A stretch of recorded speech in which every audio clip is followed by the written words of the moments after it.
All right, everybody, good late morning or early afternoon for some of you. And we are back on the strong safety grind. We're going to take a look at a few more guys in this video. And we're going to, of course, lower the tier just a little bit. The morning video was the superstars, or at the very least, the guys who are going to get paid, I think, on that superstar level.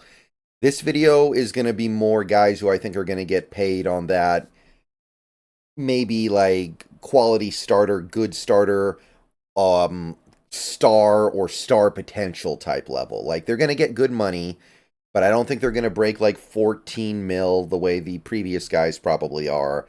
I think they could end up somewhere in the 8 figures, maybe just short of it. So for one reason or another, these guys aren't on that level, but they're gonna get their money. So we got three guys here at the safety position, one of whom has a connection with Mike Macdonald. I think we all know about this one. This one makes some degree of sense, although I'll tell you, not as much as some people might be thinking. Gino Stone. Gino Stone of the Baltimore Ravens. Big breakout year in 2023. Kind of came out of nowhere. He did play in 2022, and he didn't play badly or anything like that, but he became a starter in 2023 and had 7 interceptions. Absolute ball hawk.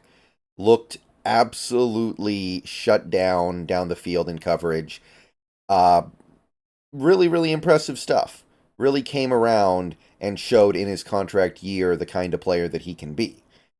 Now, you may notice that he did not start every game, even though he played in every game. And if you scroll down to the snap count here, you might notice that he only played 82% of the snaps. I don't think he ever got hurt. So what happened with Gino Stone was there was a need to protect him because he is not a good tackler. He's not good in run defense. He is a one-dimensional safety. And in Mike Macdonald's defense, he was hurting them at various points because of his weaknesses in that area. So Gino Stone was actually getting benched multiple times down the stretch in a year where the Ravens were elite, and he was, for most of the year, leading the league in interceptions. So there are issues here, and I said it before. This Mike Macdonald defense calls for safeties that can do it all. You need to be able to come up and run support, and you need to be able to cover. Gino Stone, he can cover, but he's a pretty big liability in the run game. It looks like PFF reflects that. The fact that Macdonald benched him multiple times last year reflects that. And while I like the ball hawk stuff, I don't think it's that good of a fit. And then you have the concern of it just being a one hit, him being a 1 year wonder, right? Like he didn't do that much the previous couple years. Like the little bit that he did, I'm not going to say it was bad, but there is a trend here of him not being a good tackler and not being good in run support. Spotrac actually thinks that the tackling issue will cost him so much that he's only going to get a 3 year, $21.6 million deal. That's $7.1 million. I think he'll get a little more than that. I think he'll get like 3 years, 24, 3 years, 27. I don't know from who. He is young still, by the way. He's going to turn 25 before the season starts. So he's young. He's got some room to grow as a player and can get better easily.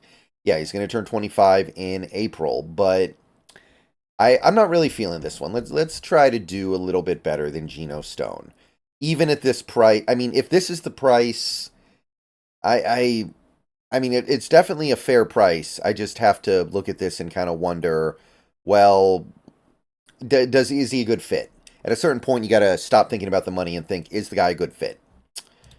All right, next guy that I want to look at here is somebody that I remember really coveting in the draft many years ago, and then the Seahawks traded down to a team that ended up taking him, Darnell Savage Jr. We had the opportunity to pick this guy in the first round, and we didn't take it, and he would go on to Green Bay and have a mixed career. There was some good stuff. There was some not so good stuff. He had a 4 interception year in 2020, the COVID year. He's been a player of note for these last 5 years for sure, but he's also missed a decent amount of time. He missed 7 games last year, missed a little bit of time the year before. So there have been some injuries. There's been some inconsistency. There's been some holes in his game for sure. I don't know if he has the versatility that we're necessarily looking for. He is a little bit undersized to be like a box safety or anything like that. And I think you kind of got the Darnell Savage experience in that playoff game against Dallas, and then the playoff game against San Fran, where he made a big monster play to practically put the game away against Dallas, and then he blows the game against San Francisco a couple different ways. PFF thought he played overall pretty good last year. The year before that, however, they were really down on him. That was the year where he did play most of the season. Year before that, he was the year 2020, the year he had the interceptions, he was pretty good. So it's a mixed bag. He has been a little bit of a disappointment coming out of the first round. So I haven't seen any projections on what this guy might get paid, but he tested extremely well. He's a physical specimen. He's very fast for a safety. I think that gets him paid more than people are expecting. So I think he gets somewhere around that $7 to $9 million a year, and I don't know how to feel about it. Again, I like the guy. Really wanted him a few years ago, and was really sad when we decided to not take that route. I don't know if he's versatile enough to do what we need to do in this Mike Macdonald defense. And also, I might still be kind of enamored with him because I liked him out of the draft. That might be ignoring the fact that he's not actually that great of a player at this point. So, I don't know. That one's tough for me. I need to stay away from that one. I have a little bit of I think a little bit of a bias there. Okay. One more guy in this video. 1 second here. Jordan Whitehead of the New York Jets. So Jordan Whitehead spent the first several years of his career on Tampa Bay, won the Super Bowl with them, was a good player for them, played a lot of games, started a lot of games, consistent force for them in their secondary.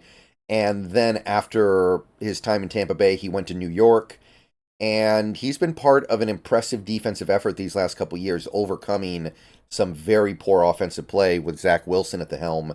So he's been part of the reason why that Jets team has been relatively competitive over the last couple years, and I think he's done really well. He's played every game. He's started every game. He's got 6 interceptions over the last 2 years, a lot of tackles, makes some plays in the backfield, does stuff in coverage. PFF, pretty complimentary of him overall. Last couple years have been pretty good. Not stellar, but in Tampa Bay, there were some really good results from Tampa Bay. So every reason to believe that Jordan Whitehead is a pretty good player. I think he brings the versatility that you're looking for in a Mike Macdonald safety, more so than Savage or Stone, for sure. So to me, Jordan Whitehead might actually be one of the guys to really monitor here, because I think he can play that Mike Macdonald role of a safety in this defense really well.